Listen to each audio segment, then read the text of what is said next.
Sebelum nonton video ini, tekan tombol like dan subscribe dulu ya guys. Kalau kalian tanya gua, satu hal apa yang bikin orang itu bisa jadi sukses? Gua akan jawab fokus.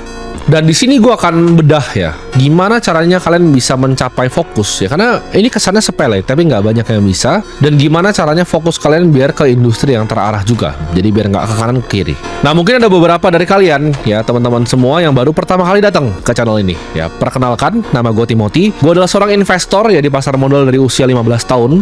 Gue juga sekarang adalah BOD di Hollywings Group. Kita ada kemarin sempat ada meeting sentral, ini 1000 karyawan ya.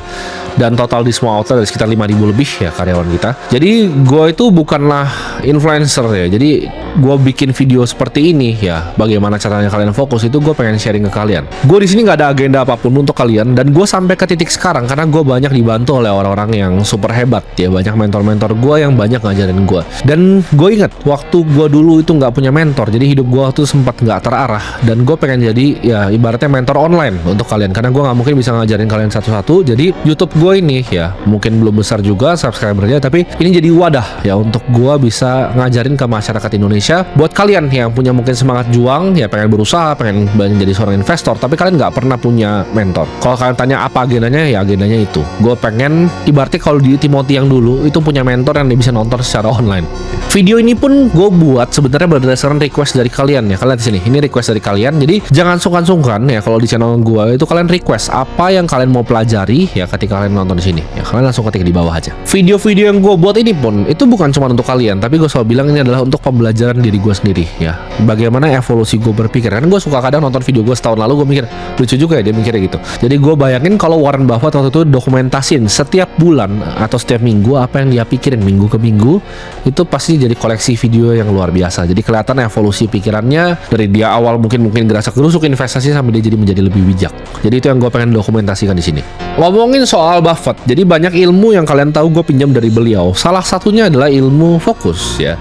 Jadi ceritanya adalah Warren Buffett dan Bill Gates itu pernah ketemu bapaknya Bill Gates. Mereka baru ketemu sekitar 2 atau 3 kali, belum terlalu dekat. Bapaknya Bill Gates karena ngeliat Warren Buffett sangat sukses dan Bill Gates juga sangat sukses, dia suruh mereka berdua tulis satu kata di kertas. Jadi mereka nggak boleh ngeliat ya, tulis masing-masing. Mereka baru kenal 2 atau 3 kali dan dua-duanya tulis kata yang sama, yaitu fokus ya. Cuplikannya kalian bisa lihat sedikit di sini. A group of about 20 write down on a sheet of paper one word that they thought accounted for their success. And Bill and I, who may only met twice, didn't know what the other one was writing down. We both wrote down the same word, which was focus. Nah dunia ini kan kita lihat perubahannya sangat cepat ya. Jadi kalau kalian itu fokus seperti orang zaman dulu ya, kalian nggak punya pikiran. Makanya gue bilang ini di era digital ya sekarang. Itu kalian akan ketinggalan zaman. Kalian tidak bisa jadi generalis lagi. Kenapa? Karena kita lihat ya, AI itu pengaruhnya sudah sangat besar di dunia ini. Jadi kalau jadi akuntan yang biasa-biasa aja ya, hidup lu juga jadi bakal biasa-biasa aja. Karena lu bukan yang terbaik di bidangnya, lu bukan kelas dunia di bidangnya. Lu nggak bisa jago jualan sedikit, jago marketing sedikit, jago accounting sedikit, jago investasi sedikit. Itu lu jadi nobody ya di dunia ini. Jadi generalis itu ke depannya mungkin 5-10 tahun ke depan sudah tidak ada tempatnya di dunia ini. Dunia ini akan memberikan reward ya ke satu orang yang terbaik ya, yang kelas dunia di satu bidang. Gua pun beruntung sampai ke titik sekarang, tapi karena tanpa gua sadari dari gua kecil ya, gua selalu fokus. Jadi gua tuh suka banget dan gua sangat gemar berinvestasi. Dari kecil gua ngeliat perusahaan itu, dari awal gua beli saham BCA, ya saham Barito Pacific, BRPT. Gua itu melihat perusahaan itu seperti makhluk hidup ya. Jadi kalau gua ngeliat laporan keuangan, kalian mungkin lihatnya itu sebagai angka-angka, tapi kalau gua ngeliat laporan keuangan, gua ngeliat itu kayak aliran darah perusahaan. Ini kemana nih? Nah, gua telusuri.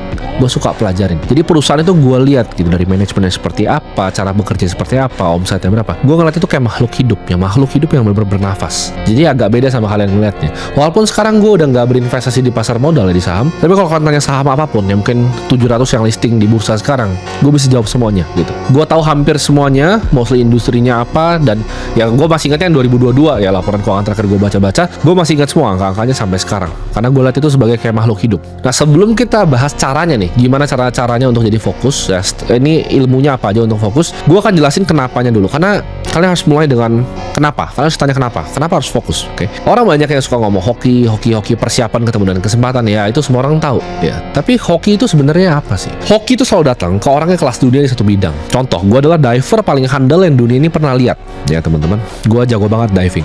Lalu ketemu harta karun ya, ada artefak dari zaman kuno nih, harus diambil nih. Tenggelam waktu di kapal selam dulu, harus di diving ke bawah. Dia teleponnya siapa? Gua pasti. ya. Orang kan bilang, kok lu hoki lu dapat artifak-artifak mulu, dapat komisi terus, dapat emas terus. Karena setiap orang ketemu harta karun yang bisa diving ke dalam situ cuman gua. Ketika lu jadi kelas dunia di satu bidang, semua opportunity akan datangnya ke lu. Jadi kalau bilang, oh Timothy hidupnya hoki, karena gua kelas dunia di bidang investasi. Jadi ketika ada orang yang butuh expertise gua datang ke gua kelihatannya hoki. Padahal enggak, karena gua kelas dunia di satu bidang. Nah di sini kita akan bahas secara fundamental ya, cara untuk kalian tuh bisa fokus ya, fokus dan jadi kelas dunia di satu bidang. Karena gue bilang tadi, kalau mau sukses ya harus hoki. Kalau mau hoki ya lo harus jadi paling jago di satu bidang. Karena dengan lu paling jago di satu bidang, hoki akan datang ke lu terus. Ya. Orang bilang, Raffi Ahmad kok bisa bisnisnya banyak? Karena dia punya media yang begitu besar. Semua orang mau berbisnis dengan dia. Semua orang pengen kasih saham gratis ke dia untuk dipromosikan bisnisnya. Jadi kesannya selalu hoki. Padahal enggak, dia yang ciptakan hoki itu dengan jadi artis nomor 1 di Indonesia. Nah, simpelnya kenapa sih orang nggak bisa fokus? Orang nggak bisa fokus itu karena yang namanya distraksi. Nah, distraksi ini ada hubungannya dengan yang gue sebut shiny object syndrome. Ya. Jadi sindrom yang gemerlap gitu. Ngeliat sesuatu yang gemerlap langsung mau melipir. Ngeliat yang gemerlap mau melipir. Kalian tuh sebenarnya tahu ya, kayak sekarang ini contoh, kalian nonton video ini, kalian tahu sebenarnya apa yang harusnya kalian lakuin. Pekerjaan yang kalian harus lakuin di depan muka kalian. Tuh kalian tahu sebenarnya apa, tapi kalian pilih untuk tidak lakukan. Jadi kalian akhirnya melipir ke Instagram, ke TikTok, dan ke YouTube dan ketemu ya video ini. Kalian tuh semacam nyari kesenangan jangka pendek yang seperti dopamin ya. Namanya kan bahkan di Instagram itu feed ya. Feed itu apa? Makan, dikasih makan terus kalian sama algoritmanya. Sama mesin sosial media ini kalian dikasih terus ya kemenangan-kemenangan kecil. Jadi setiap kali kalian mau melakukan suatu hal, oke, gue pengen belajar tentang investasi kripto. Lu lagi belajar nih, tengah-tengah baru semenit ya kan, buka TikTok lagi. Lanjut semenit lagi, buka TikTok lagi. Itu never ending cycle gitu. Lu akhirnya balik lagi ke hal yang lu harus kerjakan dan lu keluar dari zona fokus lu itu. Ini gue kasih contoh lagi. Tadi lu mau belajar jadi seorang investor kripto seperti gue ya kan. Gue nggak bilang semua orang harus seperti itu, tapi ntar akan gue jelaskan di belakang. Lu mau jadi investor kripto seperti gue, teman lu datang ketika tongkrongan ya kan, dia ngopi berdua sama lu, dia bilang, gue ada ide bisnis gila banget, ini gue ada baju desain yang paling keren, ntar kita produksi di Bandung, kita bikin begini, Instagram begini. Oke, gue pengen jadi Amancio Ortega, mau bikin The Next Zara gitu kan.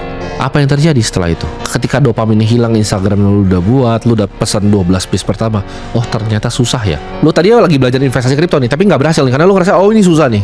Terus lu bikin baju lu kira gampang, terus oh ternyata susah. Ini akan ntar ujungnya lu balik lagi. Habis itu ntar teman lu datang, oh bro ini gue ada kesempatan sekali seumur hidup, kita bikin coffee shop, konsepnya begini-begini, paling keren bro, modern, minimalis tempat. Akhirnya sama lagi ketika udah mau sewa tempat, aduh sulit juga ya, nggak gampang ya datangin orang ke sini. Itu jadi shiny object, lu kan selalu mikir ada opportunity baru. Nah biasanya kalau kalian bahkan nyarinya ya, gue bilang nyarinya liar gitu kan, nyari kesempatan liar bukan dari teman, bahkan kalian lihat di YouTube gitu kan, di luar negeri, ketemunya apa? Sama lagi pasti dropshipping lagi, affiliate marketing lagi, lu ketemunya cara bikin agency lagi ya kan, cara bikin software as a service company lagi yang cuman nge-white label. Akhirnya ini jadi shiny object nih ya kan, lu bingung lu mau pilihnya yang mana. Nah nanti gue akan kasih tau gimana cara pilihnya yang benernya, cara gue milihnya nanti. Sosial media itu perangkap kayak beginian, makanya gue bilang Instagram tuh namanya feed. Lu dikasih makan beginian terus. Lu mau kaya ayo jadi bikin agency, lu mau kaya dropshipnya ini itu. Itu shiny object, itu nggak ada habisnya ya teman-teman. Lu jadi senang dengan feeling bahwa lu nonton beginian, lu rasa hidup lu berubah. Oh cara bikin agency begini, lu buang 10 jam gitu, lu beli course-nya segala macam, lu ngerasa hidup lu berubah, tapi nggak ada yang berubah dari hidup lu. Ketidakfokusan tuh datang dari mana ya? Ya tadi, impulsivitas. Lu impulsif. Ibaratnya nih lu kalau pegang pistol nih, tangan lu tuh nggak safety, nggak di samping. Lu di triggernya, lu mau tembak semua aja. Ada orang nggak salah lu tembak gitu. Itu kayak tadi, ada business fashion nih kayaknya, wah gue bakal bikin kayak begini, lu tembak.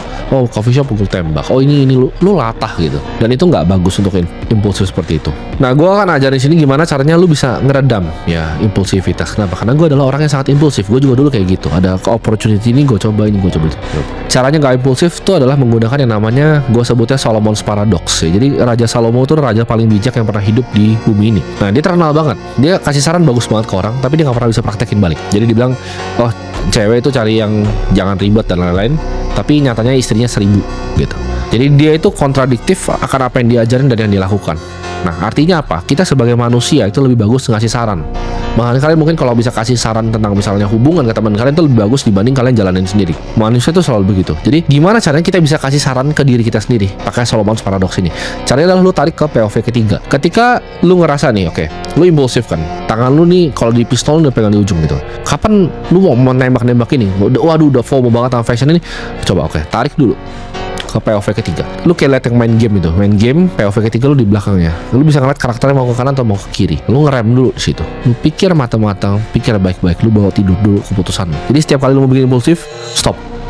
Tarik POV ketiga, nah lu lihat. Nah, ini kalau dia mulai bikin fashion, dia bakal kayak gimana dah hidupnya. Dia lagi mau belajar kripto nih sekarang. Mau belajar investasi, tapi dia tiba-tiba mau jadi ini Amancio Ortega atau mau bikin, dia mau mimpinya mau bikin Zara gitu. Ini kan udah nyeleweng gitu, dia mau bikin LVMH gitu. Jadi lu harus pakamin dulu dan lu tarik tuh tadi POV ketiganya. Kalian stop dulu sejenak ya, assess dulu resikonya apa, kira-kira sulit atau enggak ya, analisa yang dalam dulu. Jangan main tembak setiap kesempatan yang hadir di depan muka kalian, karena hidup itu selalu banyak kesempatan emang. Nah, kalian itu nggak fokus lagi selain impulsif ya. Yang kedua gue sebut di sini itu adalah karena kalian tuh tidak punya clear tujuan yang jelas. Lu nggak paham apa yang lu mau tuh, lu no idea ya, lu nggak paham apa yang lu mau. Sedangkan Warren Buffett dari kecil udah tahu dia mau jadi seorang investor. Gue udah tahu dari kecil gue udah mau jadi seorang investor. Lu nggak punya kayak gitu. Lu nggak punya keyakinan di hati lu seperti itu. Semua buku Warren Buffett itu sampai meja kerja gue sampai sekarang di rumah tuh selalu ada di samping ya. Gue terobsesi dari gue kecil 15 tahun sampai sekarang gue selalu terobsesi jadi investor sehebat Warren Buffett. Nah, kalian untuk punya tujuan yang jelas mau jadi seorang apa, kalian harus cari industrinya dulu. Nah, industri cari di mana? Jangan cari di online influencer. Kalau kalian cari di online influencer luar negeri, ketemu ntar agency dropshipping, affiliate marketing lagi. Percayanya siapa dong kalau begitu? Ya lu percaya riset lu sendiri. Nah, gimana cara-carinya? Kalian tinggal cari gitu kan. Orang kaya itu siapa? Oh, billionaires ya. Billionaires itu punya uang berapa? 15 triliun minimal hartanya untuk dia bisa dideklarasi sebagai billionaire. Cari ya industri apa ya billionaires ini, pakai bahasa Inggris tuh lu cari itu di Google. Akan keluarnya 5 industri ya. Yang pertama adalah finance and investment, 2 adalah teknologi, orang-orang kayak Mark Zuckerberg dan lain-lain. Finance tuh siapa aja? Orang-orang kayak Warren Buffett, orang-orang kayak Stephen Schwarzman, orang kayak Ken Griffin yang bikin Citadel, Jeff Yash yang bikin Susquehanna, ya hedge fund itu ya, Ray Dalio, Bridgewater. Itu paling banyak di dunia nih, finance and investment. Kedua, teknologi, Mark Zuckerberg, Jensen Huang, Sergey Brin, Larry Page. Nomor 3, di situ ada manufacturing, ya. Di 4 itu ada fashion and retail, orang kayak Amancio Ortega, orang-orang kayak LVMH. Yang kelima ada F&B.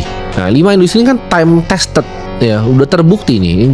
Kalau gue nggak salah terakhir list yang gue bayangin tadi itu 2023 atau 2024 gue lupa. Cuman yang gue ingat 5 itu, bahkan gue masih ingat gitu listnya itu. Karena orang kaya dibuat dari situ gitu. Dan dari dulu paling banyak selalu di finance and investment.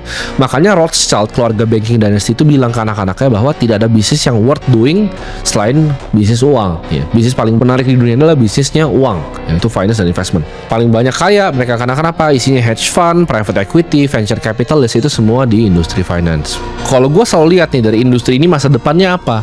Finance and investment masa depannya apa? Ya pasti kripto. Teknologi masa depannya apa? AI gitu kan. Manufacturing apa? Masa depannya humanoid robot. Paham nggak? Di mapping nih dari industri yang bikin banyak orang kaya, kita nggak bisa ikutin mereka. Lu harus cari depannya itu apa. Udah gue bilang.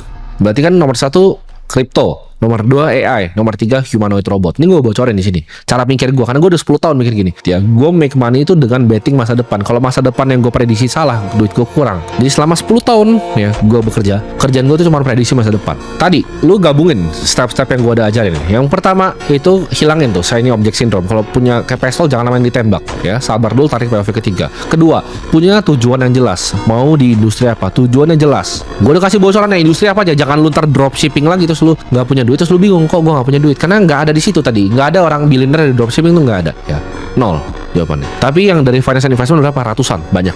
Nah, ketika lu udah punya tujuan ya, lu udah nggak shiny object, lu bisa narik ke belakang. Yang ketiga dan terakhir untuk bisa fokus adalah hilangin distraksi lu. Ketika lu udah punya tujuan yang jelas, itu nggak apa-apa untuk pakai kacamata kuda. Ya, jadi lu jangan lihat rumput tetangga fashion ini kayaknya bagus, soalnya kayaknya lebih besar bisnis. Enggak. Kalau lu tekunin tadi yang gue bilang tadi, lu fokus aja di situ ya, lu pasti jadi orang gitu. Problemnya adalah lu baru 2 tahun lu nyerah ke yang lain, baru 3 tahun lu nyerah ke yang lain. Gue 10 tahun di sini ya. Nggak usah terlalu dengerin banyak orang. Lihat orang yang lu tuh pengen jadi siapa di hidup lu. Lu lihat hidup dia, oh ya ini hidup yang gue mau, ya udah dengerin satu orang, jangan dengerin teman lu. Ketika lu udah by data nih cari, oh kayak finance and investment. Tapi ketika lu mau belajar finance, temen lu bilang, lu ngapain sih begitu, lu ngapain ini, kenapa nggak bikin ini aja, kenapa nggak tambang aja, ya gak usah dengerin. Karena ini kan data, fakta, dan angka yang tadi gue bilang. Billionaire paling banyak di mana? Oke, cari industrinya, fokus di sana. Karena gue selalu bilang kan, lu kalau mau cari sehat, lu mau cari hubungan yang baik, lu mau cari gimana cara ngurus keluarga, lu jangan cari gue. Tapi kalau lu mau cari gimana cara cari uang, gue bisa kasih tahu gimana cara cari uang. Dan di sini tuh bukan masalah happy ya. Gue nggak ngajarin kalian industri mana yang bikin saya happy, itu lu nggak bakal jadi kaya. Gue pun sampai sekarang itu banyak banget kesempatan. Oh, ada tambang nikel di sini, tambang batu bara sini, tambang kita mau ngambil pasir silika di sini, mau ikut enggak? Gue paham circle of competence gue. Ya ini gue pinjam lagi dari kakek Buffett. Gue nggak perlu pukul semua bola yang dilempar ke gue pukul 1 home run selesai. Bitcoin gue 18.600, gue pukul home run sekarang kan 100.000. Orang bilang gue gila waktu itu, tapi kan gue bikin duit dengan prediksi masa depan, dan sekarang gue udah menikmati hasilnya. Gue nggak pukul semua bola kok. Gue diajakin waktu itu ngambil pasir silika, gue nggak mau. Ya gue diajakin tambang batu bara, gue juga nggak mau. Tapi gue tahu Bitcoin bakal 100.000. Gue pukul cepet, lebih untung kan dari semua digabungin. Kalian nggak fokus kalau otak kalian tuh isinya chaos. Kebanyakan ini influencer ngomong ini, itu sih itu ngomong ini, teman ngomong ini, bapak ngomong ini, emak ngomong ini. Cukup dengerin siapa yang hidup lu mau jadi kayak dia, lu dengerin, ikutin industrinya, ya fokus. Oke, ini gue rekap sedikit ya biar kalian ingat lagi. Jadi gue harus ulangin lagi terus biar kalian ingat. Yang pertama, jangan main asal tembak, pakai Solomon's Paradox. Kasih saran ke diri kalian sendiri, oke? Nomor 2, fokus punya tujuan yang jelas. Mau jadi terbaik di bidang apa, dan filter bidangnya berdasarkan tadi yang gue ngomong. Data, fakta, dan angka. Jangan dengerin gue, cari sendiri. Nomor 3, lu hilangin distraksi. Ya, kacamata kuda aja. Ya. Jangan chaos, jangan A sampai Z lu dengerin. Ya, jangan kebanyakan orang dengerin. Itu lo akan bisa fokus. Karena nggak semuanya yang diomongin semua orang tuh adalah kebenaran. Ya, lu cukup filter kebenaran lu, pakai apa yang lu paling percaya di dalam hati lu. Balik lagi, ini bukan masalah passion, ini bukan masalah apa. Ya, video ini mungkin kalau kalian nyari passionate hidup yang fulfilling life, work-life balance, ya kalian bisa cari orang-orang lain, bukan gua. Ya, ini purely buat yang mau cari duit. Orang paling kaya di Cina tuh industrinya apa sih? F&B nomor 5. Ya, dia bikin air kemasan namanya Nongfu Spring. Itu paling kaya di Cina. Bukan yang bikin ByteDance, bukan yang bikin TikTok, bukan. Ya, yang bikin Nongfu Spring. Apakah dia passion dengan air kemasan? Coba lu pikir deh. Dia cinta kah sama air kemasan itu? Jawabannya tidak. Dia cuma bikinnya for the money. Jadi lu kalau udah lihat ada kesempatan, tekunin aja gitu. Ya, semoga video ini ya bisa bantu kalian untuk fokus ya dan sampai ke tujuan kalian.